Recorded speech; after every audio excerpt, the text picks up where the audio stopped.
المكتب التعاوني للدعوة والإرشاد وتوعية الجاليات بمحافظة بدر. আসসালামু আলাইকুম ওয়া রাহমাতুল্লাহি ওয়া বারাকাতুহু। বিসমিল্লাহ, আলহামদুলিল্লাহ, ওয়াসসালাতু ওয়াসসালামু আলা রাসূলিল্লাহ ওয়া বাদ। সম্মানিত দর্শক ও শ্রোতা বন্ধুগণ, দোয়া আমাদের হাতিয়ার। আমরা অনেকে দোয়া করি আর বলি আমাদের দোয়া কেন কবুল হয় না। একজন মুসলিম যদি রাসূল সাল্লাল্লাহু আলাইহি সাল্লাম যেভাবে দোয়া করেছেন এবং করতে বলেছেন সেভাবে করে, অবশ্যই আল্লাহ দোয়া কবুল করবেন।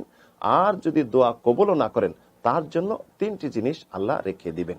একটি হলো যা চায় তাই দিবে, আর দ্বিতীয় যেটি হলো যদি তা না দিল এর বিনিময়ে আল্লাহ গুনাহ ক্ষমা করবেন, আর তৃতীয় তা না হলে আল্লাহ রাব্বুল আলামিন পরকালে তার জন্য এটি সঞ্চয় রাখবেন, পরকালে দিবেন। তো রাসূল সাল্লাল্লাহু আলাইহি সাল্লাম যে দোয়া করছেন এর 5টি স্তর ছিল। এই দোয়াতে রাসূল সাল্লাল্লাহু আলাইহি সাল্লামের প্রথম স্তর হলো রাসূল সাল্লাল্লাহু আলাইহি সাল্লাম আল্লাহর প্রশংসা করতেন। দ্বিতীয়, রাসূল সাল্লাল্লাহু আলাইহি সাল্লাম তার উপর দরুদ ও সালাত ও সালাম পড়তেন, আমরা রাসূলের উপর দরুদ ও সালাত ও সালাম পড়ব। তৃতীয়, রাসূল সাল্লাল্লাহু আলাইহি সাল্লাম ভুল ত্রুটি যা আছে স্বীকার করতেন। চতুর্থ, পরবর্তীতে আল্লাহ রাব্বুল আলামিনের কাছে দুনিয়া আখিরাতের কল্যাণ মঙ্গল চাইতেন। পঞ্চম, যেটা শেষ করতেন তিনি তার উপর দরুদ ও সালাত ও সালাম পড়ে, আমরা রাসূলের উপর দরুদ ও সালাত ও সালাম পড়ব এবং শেষে আল্লাহর প্রশংসা দিয়ে শেষ করব। যেমন প্রশংসা দিয়ে শুরু করেছিলাম এবং দরুদ সালাম দিয়ে, এবং শেষও করব প্রশংসা দিয়ে দরুদ এবং সালাত ও সালাম দিয়ে।